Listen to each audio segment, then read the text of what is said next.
kay Cassie, kalagayan ng Cassie, about kay Kibuloy, saka yung iba pang mangyayari. Lalo na yung kaganapan na nangaganap sa i-interview ata si Secretary Abalo sa Dapo, di ba? We'll start.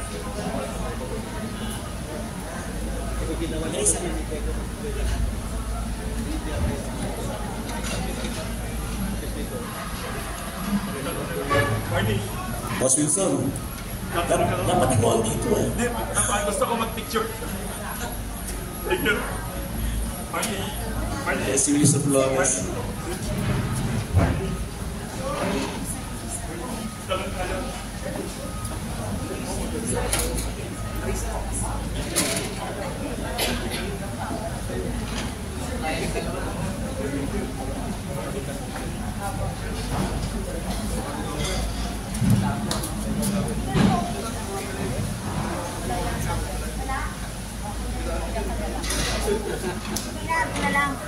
Para maganda. Dali lang po, may tumawag na po daw bigla. Kaya Atty. Brady. Para nang tarantaraw yung sa kabila. Press ko siya. Nasa CR na pala. CR.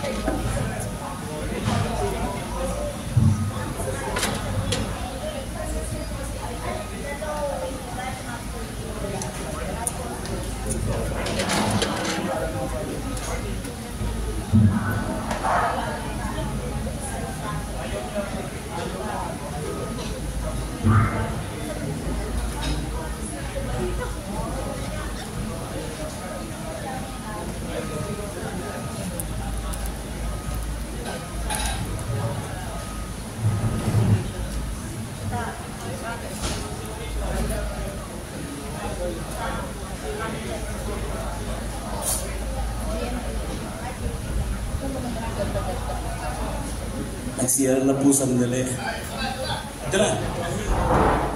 I thank you all for coming. Pati ka ng bugado.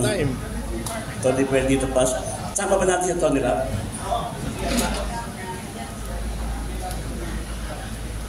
Well, kagaya ng sinabi ko, pag-uusapan ngayong topic, more about on Casiom, and niya Tony Brady, Betty Puloy, other matters. Hi, good morning at thank you all for coming. Alam kong merong press con si Secretary Abalos, pero hayaan mo na siya kasi mas marami siyang, he has more of an explaining to do than us. Kasi maraming dapat ipaliwanag dun sa litrato at well, more seriously, yung paggamit ng private plane na sinasabi niya na wala daw gastos ng gobyerno. Therefore, it is a donation. It is a donation by reason of his office and may be violative of the Anti-Graft and Corrupt Practices Act. Kasi hindi ka pwedeng magbigay ng kung ano-ano sa isang public official kasi ang presumption of law is that it is by reason of your office and in anticipation of future favors. Yun po ang philosophy ng Anti-Graft Act. Anyway, ang gusto ko lang naman pong ibalita rito, nasa ba yung sobre natin? Una-una po, this is very brief. Ayoko nang pahabain ito. Remember, last time kong nagkasama-sama tayo dito ay may nilabas akong litrato na may mga markers kung sino-sino yon. In-explain po nung ating special envoy to China na yun daw ay one-off. Ibig sabihin, yun daw ay isang beses lamang na nagkataon, andun sila, nagpakuha, etc. So, may nakita po tayo. Ito po hindi galing sa akin, ha? Ito ay nagsisirculate na online, ngunit pina-authenticate ko lamang po kay Miss Cassie Leong kung sino rito si Rainier Chu. So, meron po tayong tatlong litrato na naman just to debunk the claim na sandali lang po yun, isang beses lamang yun. So, here are three pictures. Baka nakita nyo na rin ito, no? Tatlong occasions po ito kung saan magkasama si Mr. Rainier Chu at si Pangulong Marcos. So, kayo na pong bahala rito i-distribute ko na. Ang authentication ko po rito, hindi galing sa akin, ngunit sa atin kay Miss Cassandra Leong, yung mukha ni Rainier Chu. Kasi wala rin po siya. Doon si Miss Cassandra Leong, pinakita ko lang, ito pa si Rainier Chu. Sabi niya, opo, yan po. Ito pa si Rainier Chu, ito pa si Rainier Chu. Tatlong litrato po ito. Bakan mo, sir. So wala po akong sinasabi kung anong ibig sabihin nito, ano po natin. Wala akong sinasabi tungkol kay Pangulong Marcos, ha? Baka kung ano na namang, they might put words in my mouth again. Ang sinasabi ko lang, these pictures exist and the face of Rainier Chu has been authenticated in these pictures. Kayo na pong bahalang muli na mag-draw ng conclusion para lang sa mapatunayan natin na hindi po chance encounter yung unang lumabas na pictures. Ito po.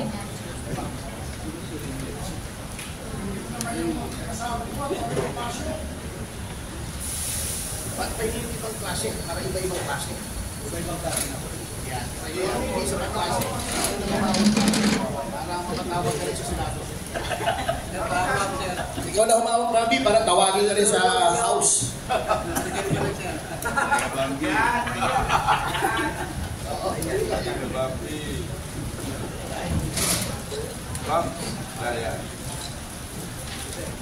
Sir, lapit ka. Lapit ka konti. Lapit ka sabi.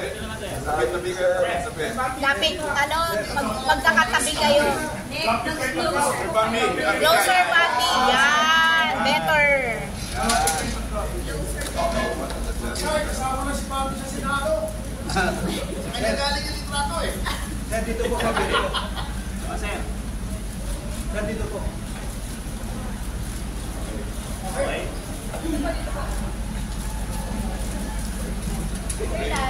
Taas. Kasi na kayo makikita. Pinatataas ko sa akin. Dito na lang ang taas eh. Tatakpan ng mukha mo. Okay na yan, sir. Pas. Matatakpan na ako ba? O, sir, baba niyo, sir. Baba niyo, sir. Hindi nakikita mukha mo, sir. Okay lang, disimplihan ko ako ha. Simple kayo dyan ha.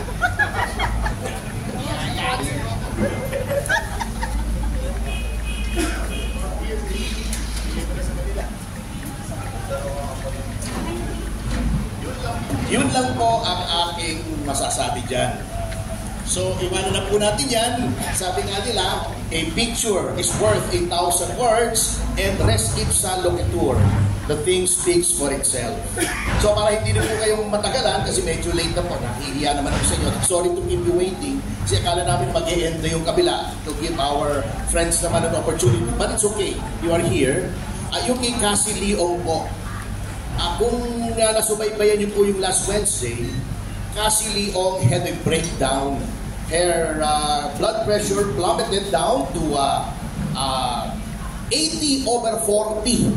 Kaya minarapat na po ng House Medical Director na siya po ay tignan at nung tinignan siya, sinabi kailangan padala agad sa ospital to arrest her medical condition. At para sa akin po, may mga comments ganito ganon, but you have to remember that since she was apprehended in Indonesia, Miss Cassandra Leong has been subjected to a lot of psychological and mental torment and torture. Unang-una po, again, I would like to repeat, doon po sa NBI custody ay iginalang po lahat ng kanyang rights. Pati kanyang right to counsel, lahat ng kanyang political rights under the Constitution. Again, I would like to thank Director Jimmy Santiago for that. Alam po niya yan kasi abogado siya, dating judge, alam niya at ginalang po niya talaga ang lahat ng karapatan ni Miss Cassie Leong sa right to counsel. The same cannot be said for the House, and I would like to denounce this. Unang-una po, nire-restrict nila yung pagpunta ng counsel. Alam niyo po, kahit akusado ng isang krimen, at hindi pa naman akusado ng kahit anong krimen, si Miss Cassandra Leong, meaning to say, wala pa pong napafile na kaso in court, even an accused may be visited by counsel anytime of the day and night. Exempted po ang abogado sa visitation hours kasi because of the nature of the work of a lawyer. Eto pong sa House ay hindi po ginalang yung principle na yan. Noong isang beses, pumunta si Atty. Lumangaya, no? And hindi po siya pinapasok. Ako mismo, binidyo ko. Pumunta ako, niloko pa po ako ng House. Nagawa po ako ng request for courtesy sapagkat karapatan po ng isang abogadong dumalaw. Ang karapatan po ay hindi minamalimos. Yan ay pinaglalaban. Pero out of courtesy, out of respect to the House, sumulat ako. Eto, may receipt tayo, di ba? Oo. Sabi ko, dadalaw po ako ng linggo sa aking kliyente. Si Atty. Andrada ang nagbigay. Sinabi po doon sa House, hindi pwede ng linggo. Kasi wala kaming dalaw sa linggo. So ang ginawa ko po, wala na naman time para mag-send ng letter kasi weekend na, yung letter na sinabi kong dadalaw ko sa linggo ay sinendong Friday. Dumalaw ako ng Sabado invoking the right of the counsel to visit the client under detention at any time. Hindi po ako pinapasok. Ang sabi ba naman sa akin, ito this is very deceptive on the part of the House. Hindi ko sinasabi yung committee, but certain House personnel. Sabi niyo po kasi sa linggo kayong dadalaw, kaya hindi kayo pwedeng dumalaw ngayon. Hindi ba, panlilin lang yun? Sinabi niyo sa akin, hindi pwede ng linggo, kaya pumunta ako ng Sabado. Pagkatapos, pagdating ng Sabado, sasabihin niyo, ang paalam ko, linggo. Pangalawa, hindi ko kailangan ng paalam ninyo. Karapatan ito. This is not a privilege. This is a right, no less than a constitutional right. Ba't kailangan kong paalam sa inyo? Yun po ay nasa video ko. Pinost ko po yun sa aking ex account at doon sa GC po natin na may mga kaibigan tayo sa media na ayaw po kong papasukin. Number 2, yung po committee secretary ng Quadcom, alam na po niya, is very much aware. Ano pangalan ng secretary? Yung napakataba. Hindi tayo nagbabody shaming at dinidescribe ko lang kasi hindi ko kilala yung napakataba. Katarata. Baka hindi niya nakita na mali yung ginagawa niya dahil katarata. Hindi clear ang kanyang pananaw na alam na niyang may counsel si Ms. Cassandra Leong. Nagdala pa ng PAO doon to act as her counsel. That is undue interference with the right to counsel. Okay. Pag-usapan rin natin yung post. Hindi ko po malaman kung bakit ang ilang miyembro ng Quadcom ay nanggagalaiti sa aking mga ex-posts. At parang binabalaan pa tayo na mali daw yun na nagpo-post ako tungkol sa kanila. Hindi po ba meron tayong libro dito sa ating bansa? Kanipis na libro lamang yon. Ang tawag doon ay Saligang Batas. At kung ikaw ay pupunta sa Article 3 noon, nakalagay, may freedom of expression. In fact, nakalagay doon, no law shall be passed abridging the freedom of expression or of the press or of the right of the people to peacefully assemble for to petition the government for a redress of grievances. Kung ang buong Kongreso ay hindi pwede na magpasa ng batas na pumipigil sa freedom of expression, what makes 2 or 3 members of the House think that they should curtail my freedom? That they should talk against me doon pa sa halls of Congress, taking me to task for exercising my constitutional right. Bakit sila ma-offend? Di ba sabi na ng Korte Suprema? Public officials should not be onion skin. 2 kaso sinabi yan ng Korte Suprema. Sabi ng ating civil code, pronouncements of the pronouncements of the Supreme Court are part of the law of the land. Mambabatas ka. When you took your oath of office, you swore to uphold and protect the laws, the Constitution and the laws of the Republic. Bakit ayaw mong sundin yung batas na huwag kang magbalat sibuyas? Diba? Kayo ay mambabatas, hindi kayo ang batas at hindi nyo nga pwedeng magpasa ng batas na pumipigil sa freedom of expression. Why are you trying to intimidate me by exercising my freedom of expression outside the halls of the House? Kung doon ko sila binastos, pakulong nila ako. Kung minura-mura ko sila roon, pakulong nila ako. But outside of the house, what business have they in taking me to task for exercising my freedom of expression? Kung ganyan yung mga yan, if they're coming after me, they may be coming after you later. Akala yata nila silang batas. And then, eto ba every person has the right to counsel. 2 beses kung na-violate siya ng house. Unang-una, nung unang session, kailan ba yun? Yung unang lumabas si Miss Cassie Leong, noong ayaw nila akong palapitin sa aking kliyente just because they cannot get the answers that they want. Sabi po nila, ako daw ang sumasagot, tinuturuan ko daw yung kliyente ko. Siyempre, yun ang role ng counsel. Tignan po nila yung sarili nilang rules. The counsel should advise the client. Baka sinasabi nila, ini-invoke daw yung right to remain silent upon my advice. Siyempre, abogado ako, ina-advise ko siya. The right to be silent is in the Constitution. Yun po ang hindi na-address. Noong diniscuss nila, kasi 2 po in-invoke namin, the right against self-incrimination and the right to remain silent. Yung right against self-incrimination, tama po naman si Congresswoman Luistro. You invoke that whenever a self-incriminatory question is asked. Tama siya. I agree with her. Magaling naman si Congressman Luistro, lalo na pag may binabasa. Magaling siya. Anyway, yung right to remain silent, absolute po yun. Hindi mo pwedeng pwersahin, takutin, ibuli, ibambuse, lokohin ang isang tao na magsalita regarding the commission of a crime. Ngayon, inuulit ko, we concede, if you refuse to testify in a legislative inquiry, pwede kang ikulong. Sinasabi na nga po namin, ikulong nyo na because we are invoking our right to remain silent. Absolute po yun. Ayoko magsalita, ikulong mo ako, ganun talaga. Pareho yun ng ang karapatan ng isang tao sa mamamayan, meron ding power ang legislature. Hindi po tayo magtatalo doon. Ngunit for you to isolate the counsel against your own rules, bago, para matakot yung witness, magsalita, sabihin yung gusto mong sabihin, foul po yun. Number 2, yung last hearing po,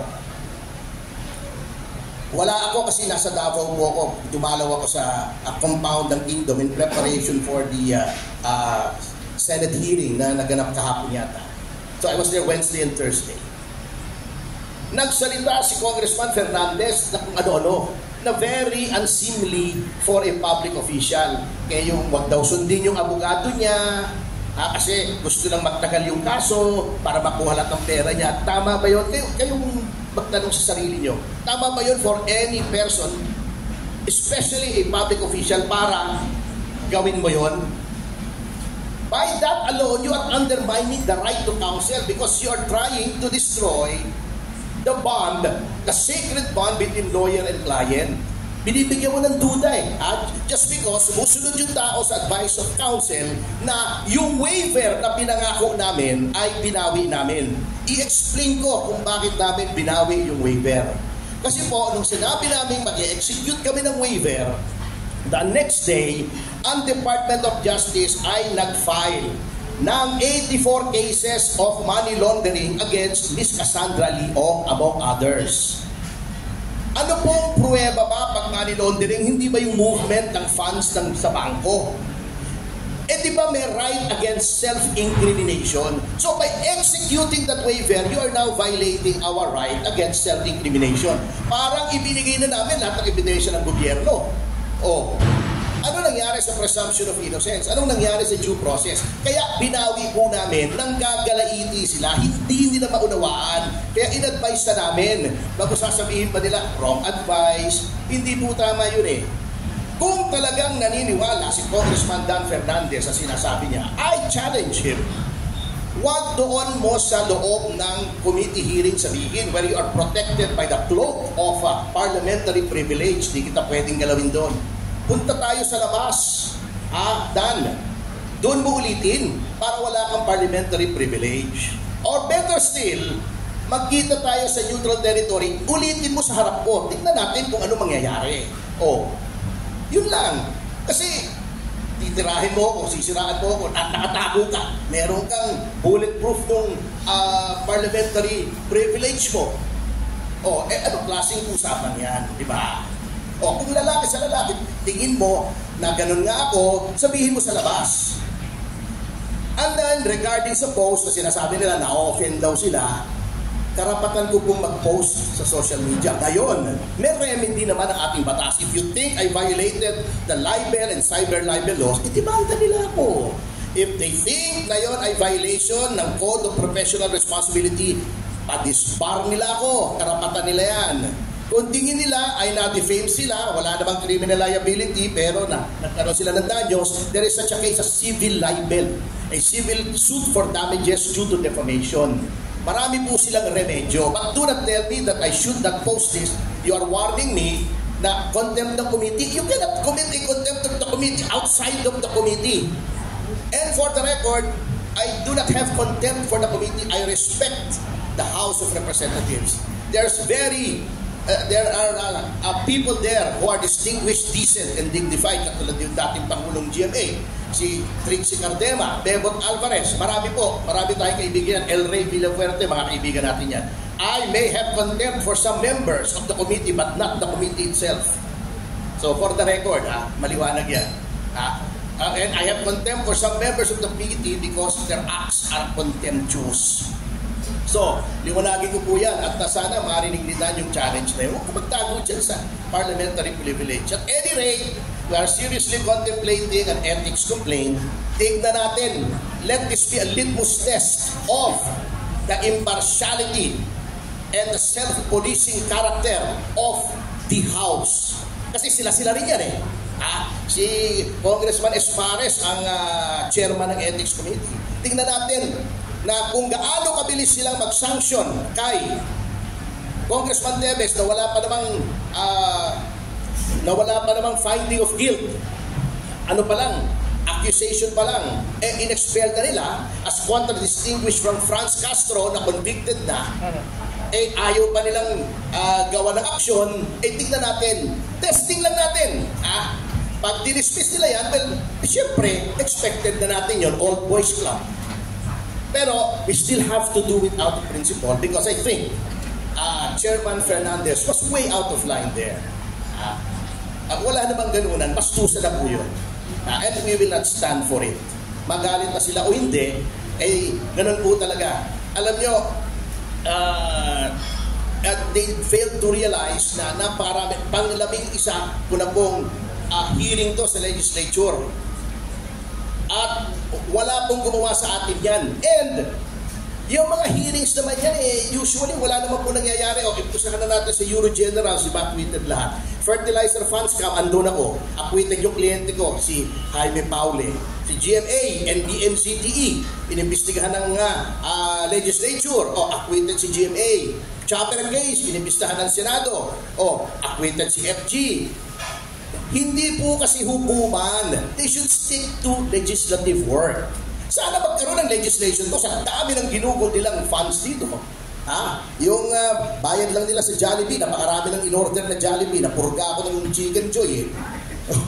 Sana naman may lumabas na legislation dito kasi I do not see what legislation is gonna come out doon sa mga tanong nila sa aking kliyente. Boyfriend mo ba si Wesley Go? Anong legislation doon? Diba? Panay ka pa cute, sabi ni Adjong. Anong legislation? Pagpapawal nilang cute? Hindi ko talaga maintindihan Anyway, ang nangyari po kay Miss Cassie Leong ay nasa ospital po ngayon. And she is having mental health issues. At sino ba namang hindi magkakaroon ng mental health issues? Kung gano'n ang trato sa'yo, 2 beses na. Na kung tratuhin ka para kang busabos doon, notwithstanding the constitutional injunction that resource persons' rights should be respected. Yung sinabi ng court sa Neri, in the Neri case, na dapat hindi binabastos ang resource person, which is part of the law of the land, at ang mismong rules ng House that resource persons should be treated with dignity and respect. Nga binabaliwala na sinong hindi magkakaroon ng mental health problems. 23 years old na babae, orphan, gaganunin mo. aarestuhin mo without charges na napaliwanag ko na. I must remind our good legislators na yung kabubuli ninyo sa mga resource persons ay nagkaroon na ng isang suicide. Si General Angie Reyes, natatandaan niyo yun. Di ba nagpakamatay? Iyon, general pa yun, Dumaan pa yun sa training ng PMA. Battle-hardened. Lalaki, matibay. Nagpakamatay sa kabubuli nyo. Ito pa kayang isang batang ito na hindi magkaroon ng mental health problems. Hindi naman sanay. Sabi nga niya, anyway, si Attorney Raf, ang laging nandoon kay Miss Cassandra Leong, ewan ko ba kung bakit siya lagi nagbo-volunteer dumalaw, at pag pupunta sa ospital ito, parang ayaw nang umuwi. Hindi kasi concerned siya doon sa kliyente at medyo nagbe-breakdown. Anyway, I now turn over the microphone to Attorney Andrada, our young and handsome associate, kung anong mental condition ni Miss Cassandra Leong. Raf? Hi, good morning everyone. So, at the moment, si Miss Cassie Leong, it's actually been going on for a while now, ever since she was brought back and brought into custody. She's been having many mental breakdowns, and probably at this moment where she was confined already, as you can remember from the last hearing, she suffered very low blood pressure and blood sugar levels, dangerously low, might I add. In fact, their medical equipment could not even read the levels properly. That's how dangerously low it was. So at that moment, that must have been the physical or psychosomatic manifestation of her mental health problems. Because you have to put it into perspective. You're just this young girl. You're just living your own life, and all of a sudden you're brought back, and you're subjected to all these legislative inquiries, which are even accusatory in nature already, right? So who wouldn't have a mental breakdown at that moment? And it's hard to say exactly what exact disorder it might have caused or what exact damage it might have caused. Kasi syempre you would still need a professional psychiatric or psychological evaluation for that. But what we can say for certain is that the entire experience has certainly been traumatic, diba? So because of this trauma, she's been experiencing several breakdowns lately.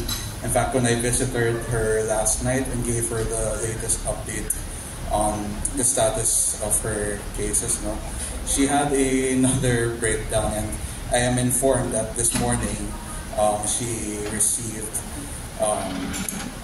some more documents in relation to the proceedings, which for confidentiality I will not disclose what documents exactly.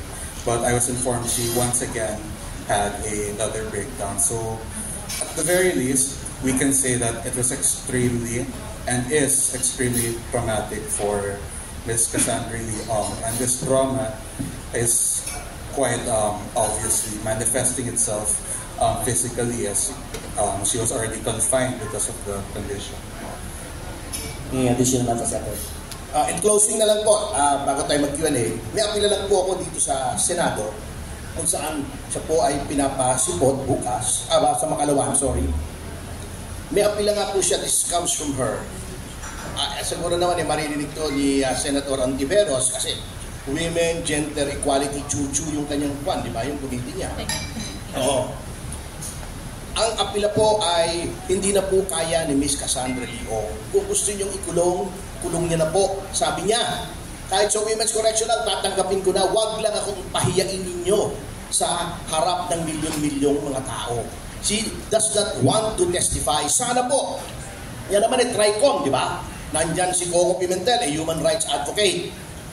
Nandyan si Rafi Tulfo, advocate din ng karapatan ng mamamayan at gender equality. Sana naman makita nila yung plight ni Miss Cassie Leong, pakulong nyo na po. Kung kakasuhan, kasuhan na po natin. Pero wag na po sana itong dramang ito. Kawawa po yung bata. Kawawa po. Yan ang apila. Whether you take that appeal or not is up to you. Nasa inyo ang kapangyarihan. Nasa sa inyo na po. But we are appealing to your better nature na do not subject her to any more of these indignities. May power naman kayo. Kung tingin nyo uncooperative witness, wala pong merit yung aming invocations of the right to remain silent and the right against self-incrimination.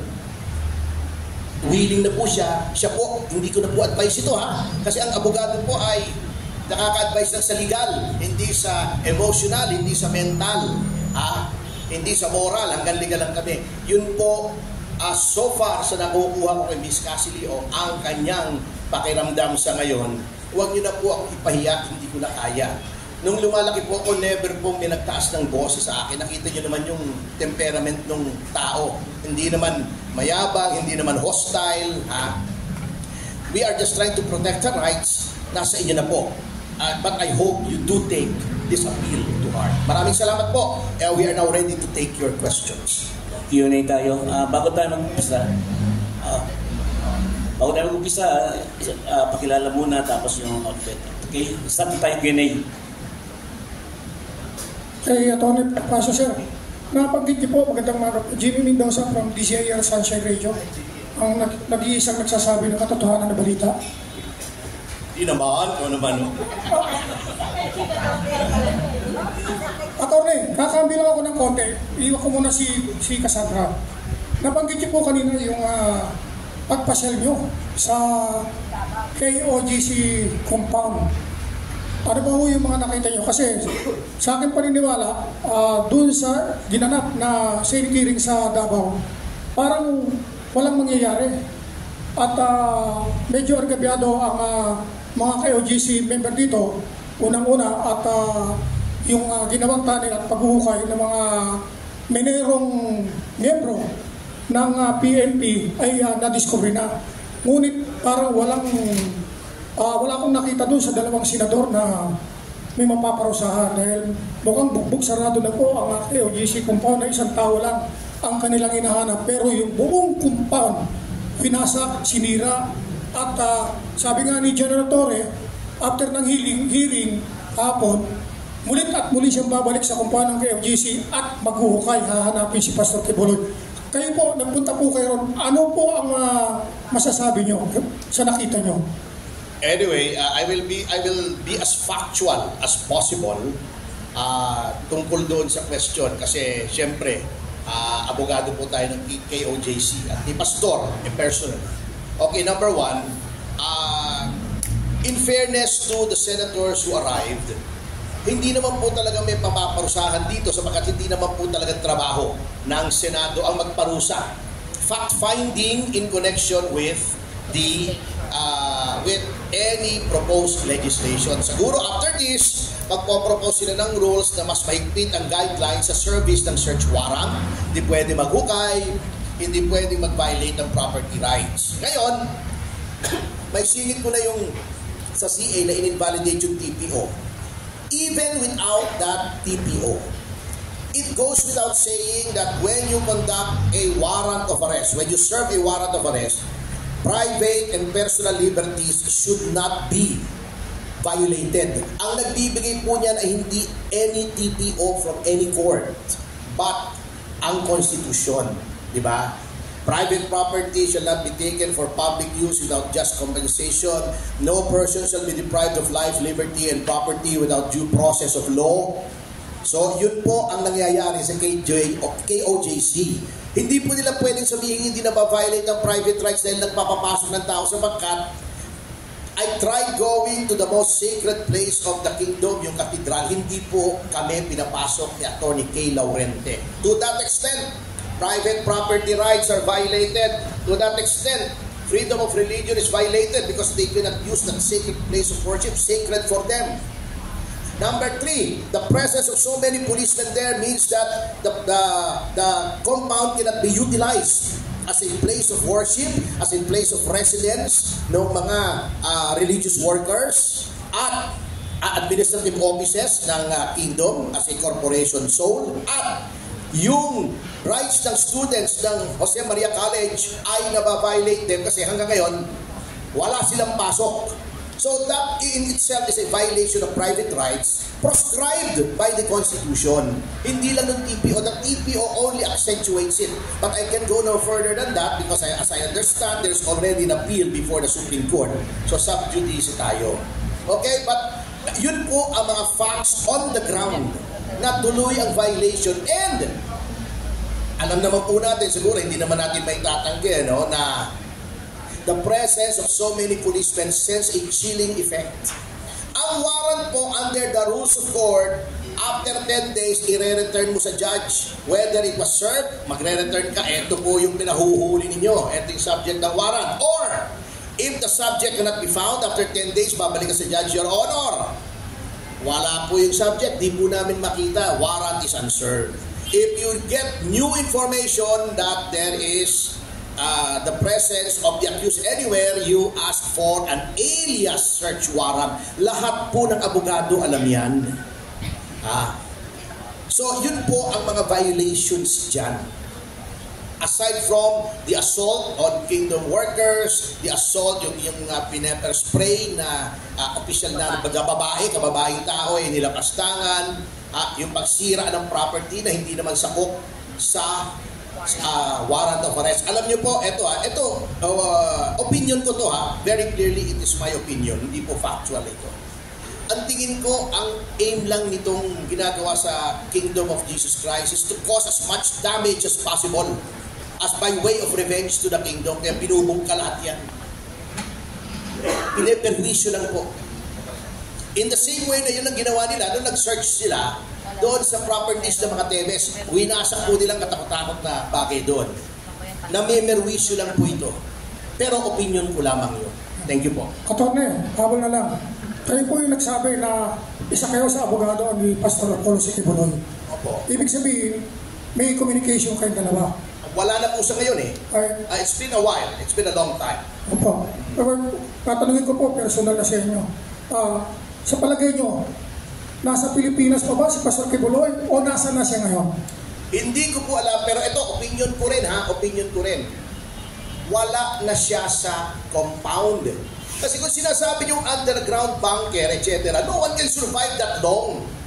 At saka number 2, si Pastor ay napakatalinong tao. And alam nyo, kung kayo ay magtatago, hindi kayo pako-corner sa isang compound.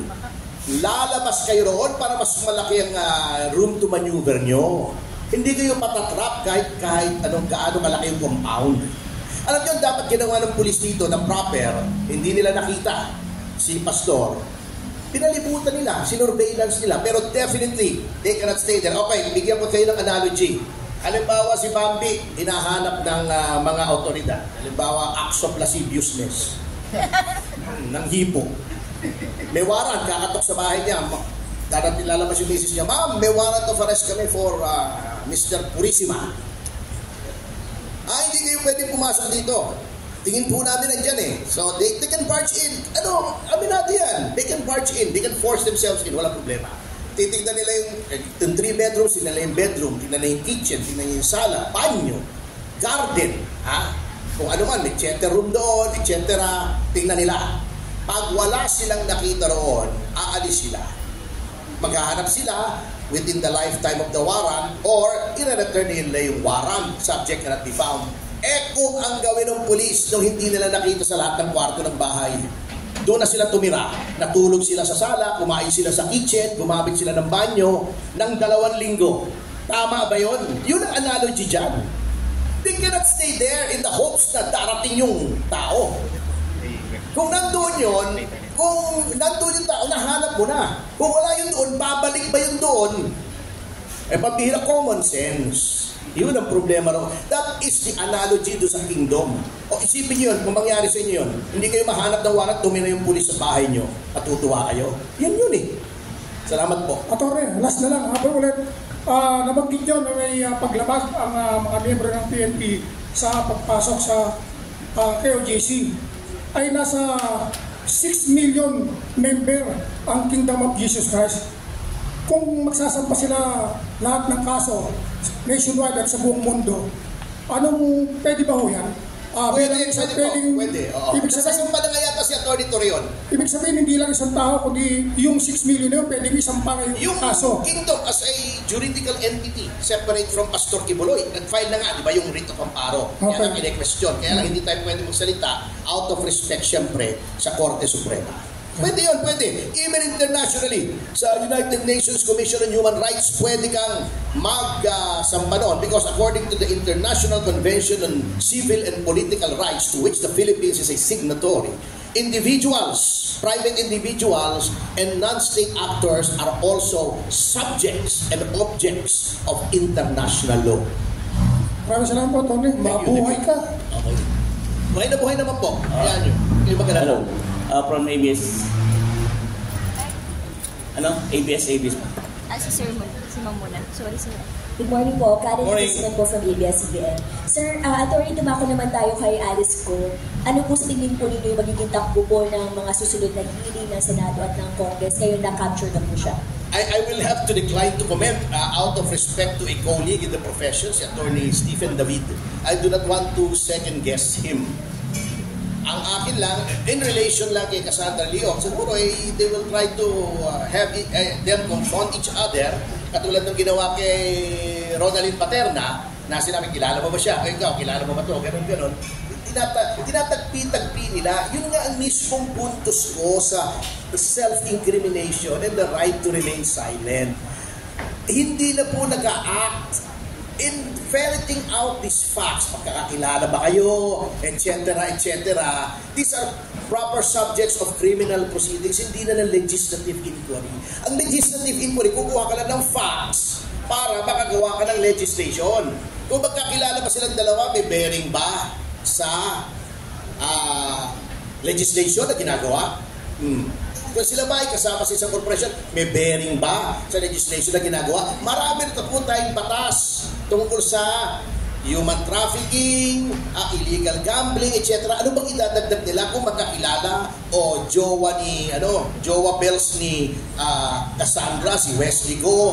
Ano bang koneksyon noon sa legislation? Yun ang hindi ko maintindihan eh. Nakakalimutan po siguro ng ilang nating mga legislators na hindi po sila investigador. Sinabi na nga ng Supreme Court, hindi kayo investigador. You are not here to determine the guilt or innocence of anybody or their liability for any crime. You're here to legislate. So dapat yung tanong mo, tungkol sa legislation, ano bang pending legislation? Pina-violate na nga nila yung sinabi ng Supreme Court sa Ermita versus Senate Blue Ribbon na sinabi, kung ikaw ay mag-invite ng resource person, ilakip mo yung proposed legislation para alam niya kung ano yung isasagot niya regarding that legislation at para wag lumabas doon yung tanungan. May kahihinatnan pang legislation ito. Parang yung kay Rizon Tiveros ng human trafficking. Pilit niya pinapupunta si Pastor. Ang sabi namin, during that time na nag-hearing si Risa, sabi namin, less than a year ago, inamend niyo yung law on human trafficking. Di ba? Inamend nila. Ano pa, may nakalimutan pa kayo? Less than a year after, i-amend nyo naman. May legislation ba dito? Kayong sumagot sa akin, natapos yung hearing tungkol kay Pastor Kibuloy, may legislation bang lumabas? Wala. When you do that, you're just wasting taxpayers' money. Stick to the legislation. Ito ang gusto namin gawing legislation. Article 1, Article 2, Article 3, Section 1, Section 2. Ito bang Section 2 na to? Okay to. Kuha tayo ng facts kung tama ito doon sa mga resource person. Ito yung ano bang kinalaman mo rito? May underground ba to? Meron ba tong firing range? May batas na tayo against firing range. Hindi ko talaga maintindihan. Ano? Kung bakit ang labo parang roving commission ang nangyayari Kahit na ano na lang maisipan. Kengkoy Thank you. Sir, Cathy Cruz po sa tuklasinnatin.com and this Excel every Sunday. Sabi mo yung kanina may mga violation at may mga Supreme Court rulings na naba-violate nila. Sa ganyan pong mga issues, attorney, is it possible ba na, di ba dapat kung may kasalanan, dapat patawan ng kaparusahan? Lagi nating katwiran dahil sila ay mga mambabatas, kaya kumbaga hindi sila mapatawan ng kaparusahan. Anong gagawin ng taong bayan kung parang nababaliwala? Even yung issue sa KOJC, nababaliwala na ang batas. Saan pa tatakbo ang taong bayan? Yun din ang tanong ni Mayor Baste, di ba? May kasabihan doon sa ancient Rome noon, yung Praetorian Guards. Sila daw ang guardians ng Republic. Pero may nagtanong, who shall guard the guards? Sino magbabantay sa bantay? Kung yung pulis na nagpa-violate, saan ka tatakbo, di ba? Katulad no, di ba tinanong din yun na nabugbog si Montulfo. Kung si Montulfo nabugbog ka rin, ka magsusumbong. Yun nangyari na yan Etong sa Congress, talagang may principle. A member of Congress cannot be held to account for anything done during the session except in that chamber and either Senate or House. So, hindi mo pwedeng demanda ng libel. Pwede ka lang mag-demanda ethics complaint, sila rin magre-resolve noon. Kanya, minsan siguro, iniisip nitong mga members ng House na sila ay above the law. Huwag naman po, kasi ang karakter po ng isang tao ay nakikita, hindi kung ikaw ay walang power. Nakikita ang karakter mo kung marami kang power, kung paano mo gamitin yung poder. Doon ko nakikita ang karakter, kung abusado kayo o may karakter kayo to restrain your use of your official prerogatives. Salamat po. May Clarice, pakibigay niya may... Hello po, Sai po from News 5. Attorney, ask ko lang po, sabi kasi hindi ko prinsipyo ang Quadcom shares na hindi dummy si Cassandra Ong. Given the huge amount of money she handled out, your thoughts on this, sir? Ulitin ko, it is not for them to be convinced of anything. Their job is to legislate. Legislate, gumawa ng batas. Hindi mag-pronounce ng guilt or innocence. Okay. Kung hindi sila kumbinsido na hindi dami si Cassandra Leong, gagawa sila ng committee report, di ba? Papa-approve nila sa committee, di ba? Okay. Magpadalhan nila ang DOJ at Ombudsman ng recommendation. Nasa poder naman nila yun, nasa prerogative naman nila yun. Let a copy of this committee report be transmitted to the Department of Justice for the initiation and filing of appropriate charges based on our findings. Doon papasok na naman yung right against self-incrimination, because you must remember, any information elicited during the hearings is under oath.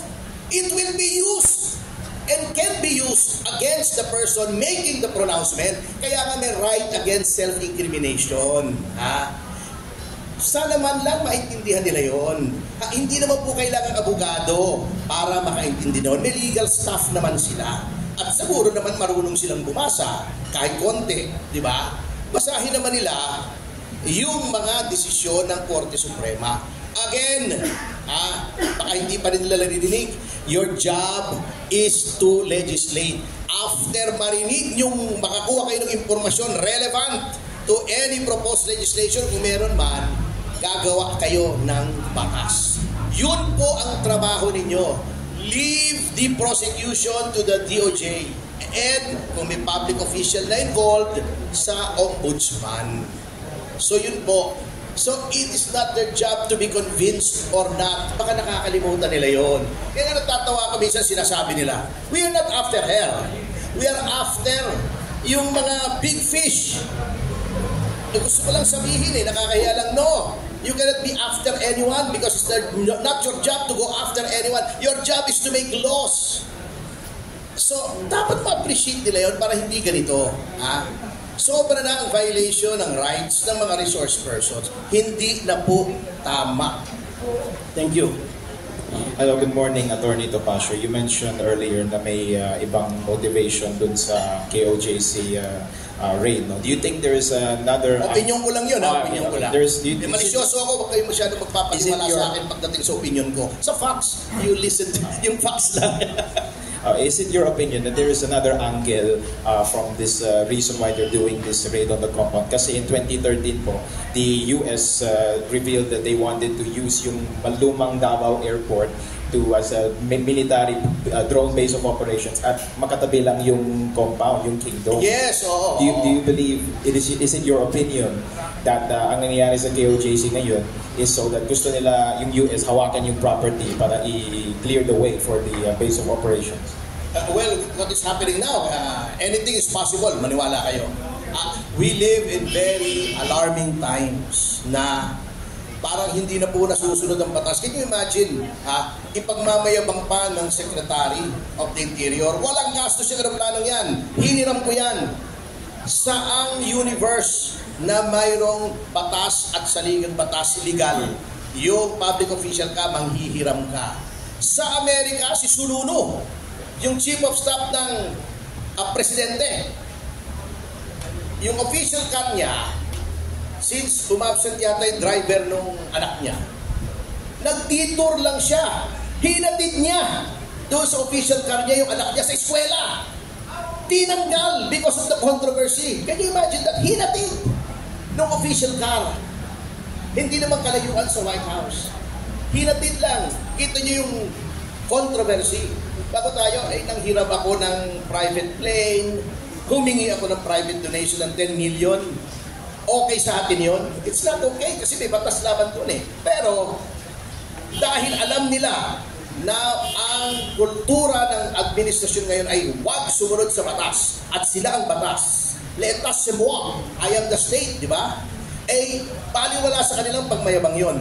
Hindi ba tayo nasusuka? I mean, really, really. From QA, GMA Sereno. Excuse me.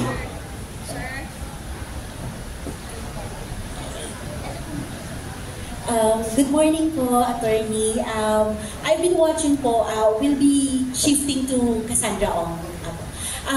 Anchored in that question po previously, because you mentioned about the legislative, kung may bearing or wala.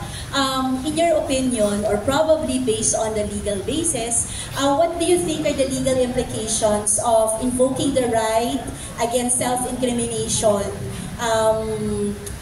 to legislative inquiry, and how does it affect po the process of testimony and questioning? Kasi yan po yung ginawa ni Cassandra Ong. Opo, ito yung principle. It's very simple. Binigyan po ng kapangyarihan ng saligang batas ang legislatura to conduct legislative inquiries. To be more accurate, suriin na natin yung phrase na ginamit ng Constitution. Inquiries in aid of legislation. Okay. Ngayon, binigyan din ng power ang legislatura na magtawag ng resource person. Sabina, if need be. Ibig sabihin, sabina is Latin for under penalty, under pain. Pag hindi ka sumunod, you will be under pain of penalty. Ano yung penalty na yun? Contempt. Okay. That is to coerce witnesses to go to either the Senate or the House and state what he or she knows about a certain proposed legislation. Ngunit, kung ayaw magsalita ng witness, hindi mo pwedeng pilitin, hindi mo pwedeng i-bully. You cannot isolate the counsel by physically preventing him from approaching the client. Ipakulong mo, yun ang power mo. It ends there. Makukulong siya, ayaw mo magsalita, kulong ka. If you want to purge yourself of the contempt, magsalita ka. Kung ayaw mo, kulong ka until Congress adjourns or there is a committee report submitted and approved by the committee according to the case of Balag versus Senate. Yun ang extent ng kulong mo. Kung ang legislatura ang magpapakulong sa iyo. Pero definitely, wala sa kapangyarihan mo na sabihin mo na, hindi, magsalita ka.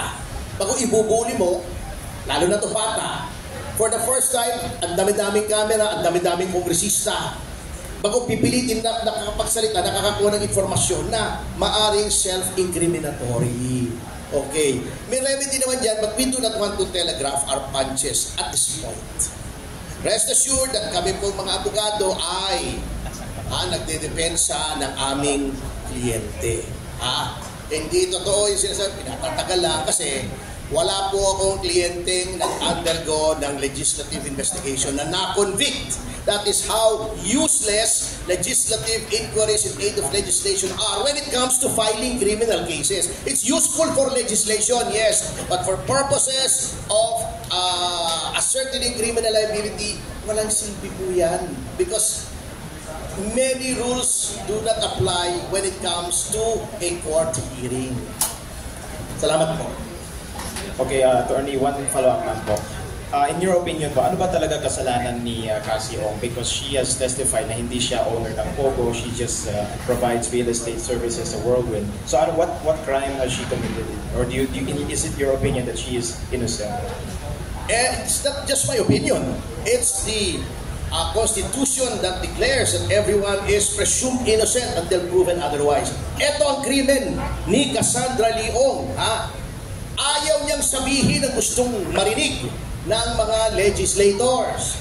She does not want to give any information that will fit in their preconceived narrative. May naratibo na yun eh. May narrative na yan. Kita nyo naman. Kung perceptive kayo, nakikita nyo naman yung ikot ng mga tanong. Buti na lang medyo may mga decent elements like Chairman Barbers. Sinusunod niya yung rule of law. Yung sa rider, yung abogado ng rider. Yung magandang lalaking katulad ko. Na hindi ko alam, nakalimutan yung pangalan, pero yun, very decent. Tuwing ini-invoke namin that we invoke the right to remain silent, hindi siya nagpipilit. Hindi katulad ng iba na pag hindi niya gusto yung narinig mo, you are lying! I will cite you in contempt. Pwede. Diba? Ano yun? Kangaroo court? Hindi pwedeng ganon. Nangyari na po yan eh. Baka hindi nila naalala yung nangyari kay Gordon sa Farmally recently lang. Alam niyo si Gordon, grabe, no?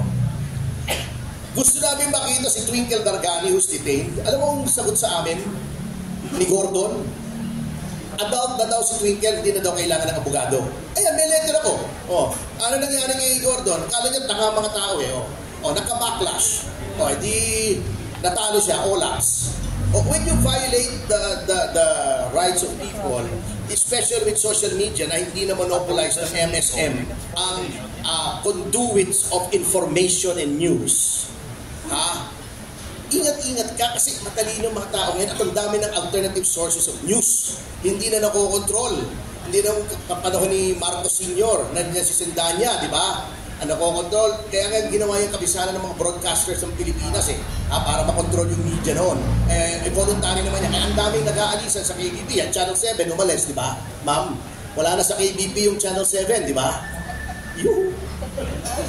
Hello po, di ba umalis lang sa KBP yung Channel 7? Yung stasyon ko, umalis na rin. Yung Aliw Broadcasting, DWIC.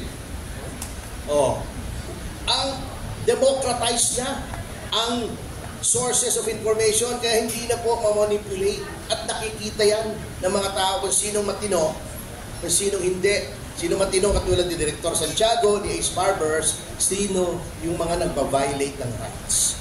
Kita na po natin yan. Kaya kita nyo, si Marawason, kahit anong manipulation, olats.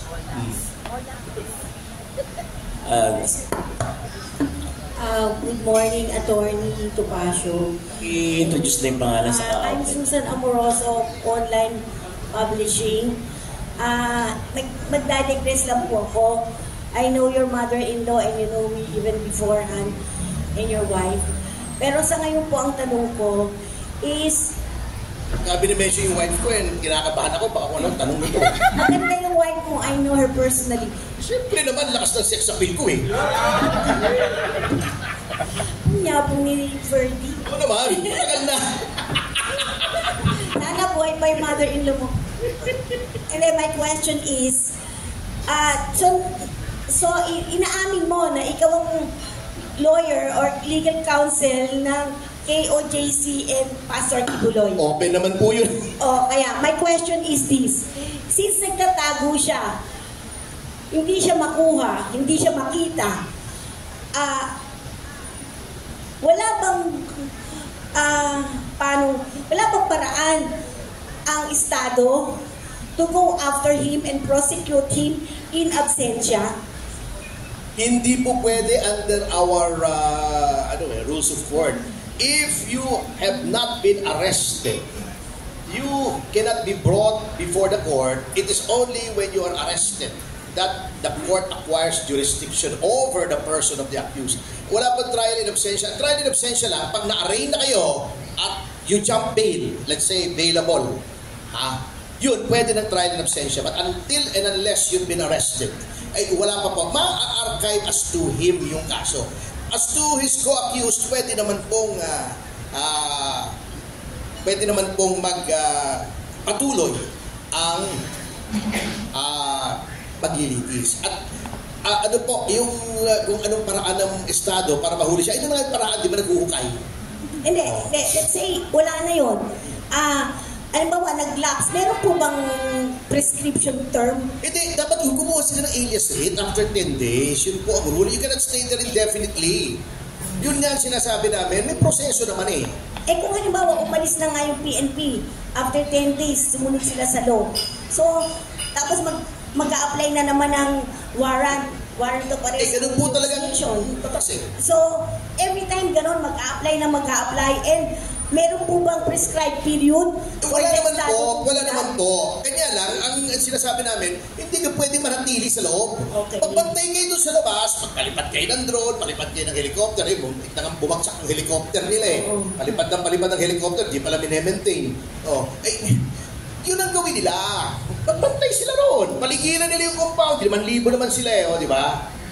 Mag-megaphone sila, di ba? Pastor, subuko mo na. Well, I hope gawin ng PNP yan kasi maganda yung sinasabi mo.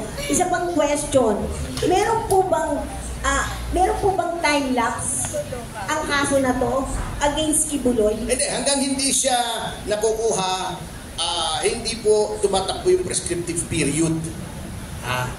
Pero ano po yung prescriptive period? Ilang taon po? 20 years yata yung judging from the gravity. Pero alam mo, para maunawaan natin kung bakit hindi nila makuha si Pastor Kibuloy. Babasa lang ako ng ilang linya mula sa Biblia. Pakinggan nyo ito Mga Kawikaan, 1, ang talata ay 28. Kung magkagayoy, tatawag sila sa akin, ngunit hindi ako sasagot. Kaya hindi kami pumunta kay Risa eh. Ito pa ang sinasabi ng Biblia, hahanapin nila akong masikap, ngunit hindi nila ako masusumpungan. Tignan nyo, nakasulat yan sa awit. Meron pa, 1:7:34. Hahanapin ninyo ako, ngunit hindi nyo ako matatagpuan. At kung saan ako naroroon ay hindi nyo ako mapupuntahan. Yan ang nakalagay sa Biblia. Hindi nila mahanap. Tignan nyo, hindi ako nabubuna. John, titignan nyo, i-google nyo yung Biblia. John 7:34. At saka Proverbs 1:28. Nakalagay yan. Gina.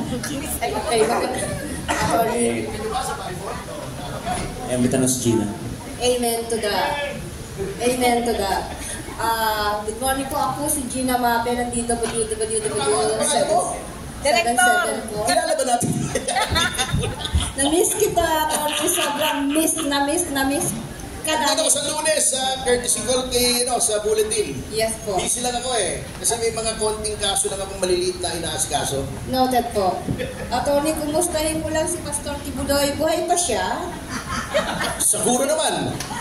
Parang napifeel ko siya sa ngayon. Very great, that's great. Ano po yung reaction niya doon sa nakikitang pag-iba ng pulis sa kanyang Kingdom of Jesus Christ Temple? Hindi ko siya nakakausap matagal na, pero tingin ko hindi siya natutuwa. Anong tingin mo? Natutuwa kaya siya? Palagay ko yung masama ang loob niya. Tingin ko lang naman yun. Kasi may sensitibo yung si Pastor pagka binubungkal yung katedral, ginigiba yung mga halaman doon, dinudurog yung sahig mo, medyo nakakainis ng konti yun eh. Konti lang. Konti lang naman, konting-konti. Nakakainis yun eh. Okay. Pinarating niya sa'yo yan. Hindi naman, nararamdaman ko lang. Matinding Ako damdamin. nananalangin at parang may bumubulong sa akin. Okay. Naiinis siya. Anyway, segue lang ako ng konti, attorney, no? Kasi medyo matagal-tagal lang hindi nababalitaan. Kumusta naman po ang status ng mga apila po ni Congressman Arnie Tevez sa Timor-Leste, yung kanyang political asylum na hinihingi? Could you share to us ano ang sinasabi Yun nga ng po, Leste government?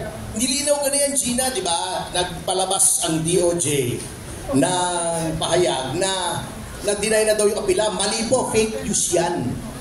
Fake news po yan. Wala pang desisyon sa apila. Ang lumabas na yung stay order. Hindi yata alam ni Miko Clavano kung anong difference between yung denial ng appeal at denial ng stay order. Kaya nalito si Totoy.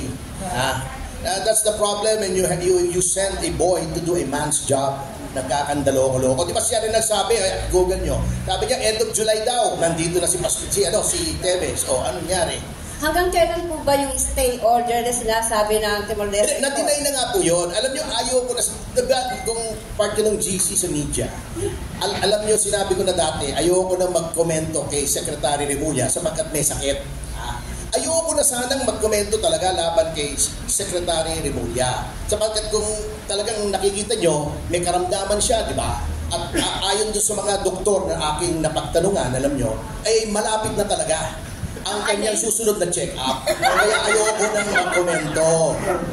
Kumusta naman? I-check up!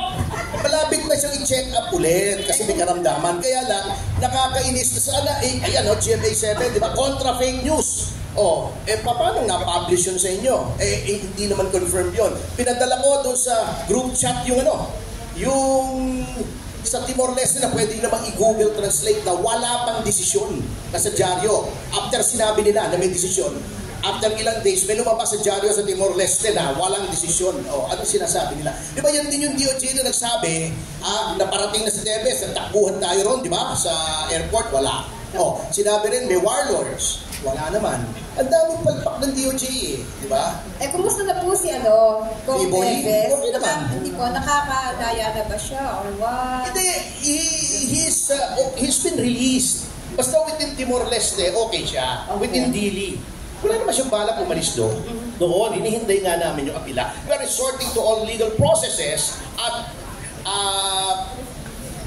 dumulog na rin po kami sa United Nations Commission on Human Rights. Natatandaan niyo po yung ginawa namin kay GMA noon when she was incarcerated. Si Attorney Amal Clooney, kasama ni George Clooney, ang aming barrister doon na nagsampa ng demanda na binaviolate ng Pilipinas ang human rights at bumalik yung Technical Working Group ng United Nations Commission on Human Rights na nagsabi na nabaviolate nga ang human rights ni Mrs. Arroyo at that time. We are going the same route. Lahat po ng rutang legal, pero legal lamang po. At hindi kami nagpapakalat ng fake news. So, yung status po ng appeal nyo sa United Nations on Human Rights for Kong Tevez, ano na po? Naroon na po. Naka-file na. Meron din kaming coordination with the Special Rapporteur. Natatandaan nyo, si De Lima, nag-file din ng ganyang kaso si De Lima Yes. So, huwag nilang mamasamain yan. Talagang avenue yan. Di ba? May pupunta pa dito Special Rapporteur. Ang pangalan nun, yung parang buhol-buhol yung buhok. Buhol-buhol wala akong sinasabi. Yung kulot. Di ba? Yung special rapporteur yun. Kung mamarapati ng UN, paaaring magpadala sila ng special rapporteur dito o sa Timor-Leste para tignan kung may violation nga ng human rights. Thank you, Attorney. Attorney, Jimmy Mendoza ulit ng DCR Sunshine Radio SNI. Pero nakalive tayo sa aking programa itong Sabado sa Media House Express, Jimmy in Action. Live po kayo ngayon, kaya medyo maganda yung pinag-usapan natin. Di pa naman ako ng makeup. Hindi, gwapo po kayo. Magwapo po kayo. Naiilang ako rito sa air cooler kasi tumatalsik kasi tinatakpang ko yung kalbo ko Attorney, ang tanong ko po, kasi yung unang bukso, ang unang binanatan ng mga kalaban ni Pangulong Duterte ay si Pangulong Duterte. Binanatan po yan, binasag nila kung ano-ano mga akusasyon na binigay kay Pangulong Duterte. Pangalawa, kay Vice President BP Sara sa Kongreso, ginisa siya pero hindi nanalo itong mga gumigis sa kanya. Sir, sa palagay nyo, ito ba ay politika at ang ginamit nila ay si Pastor Apollo Sikibuloy para mapahiya ang pamilya Duterte at ang buong Davao na itong mga kalaban niya sa politika? Obvious naman po, sinisira nila yung power base ng mga Duterte. Pati yung SMNI, tinanggalan nila ng prangkisa para walang platform si Pangulong Duterte. Obvious naman po.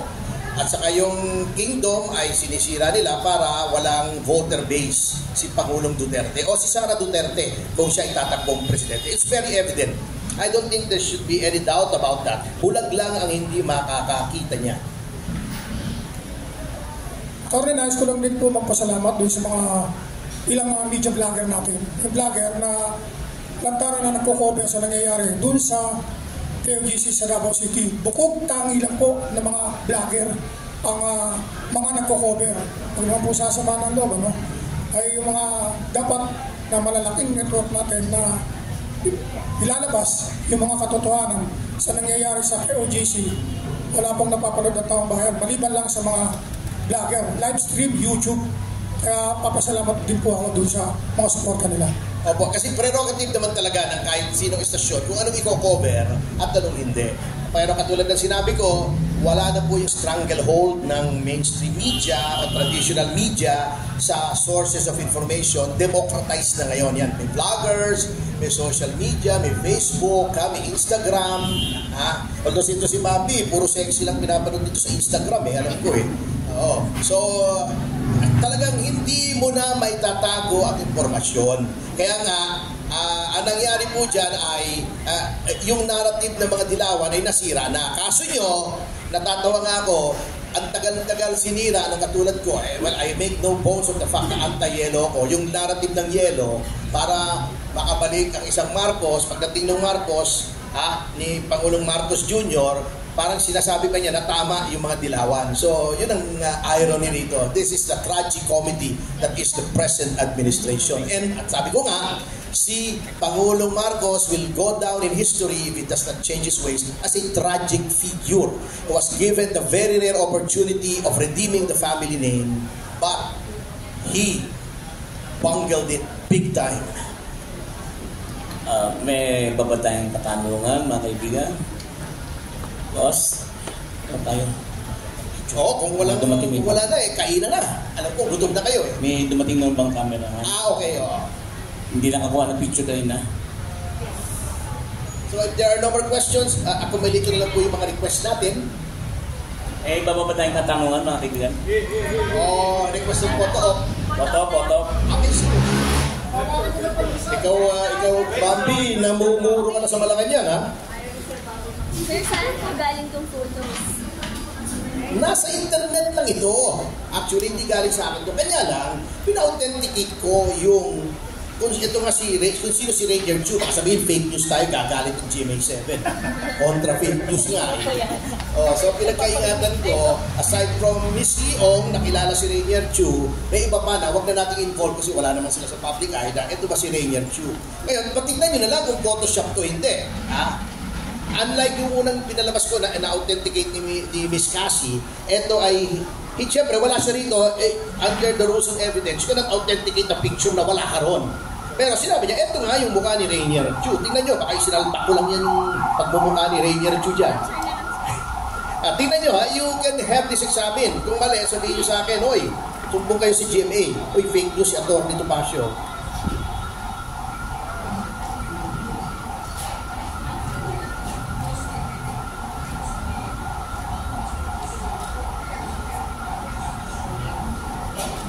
Dumaan na Anghel.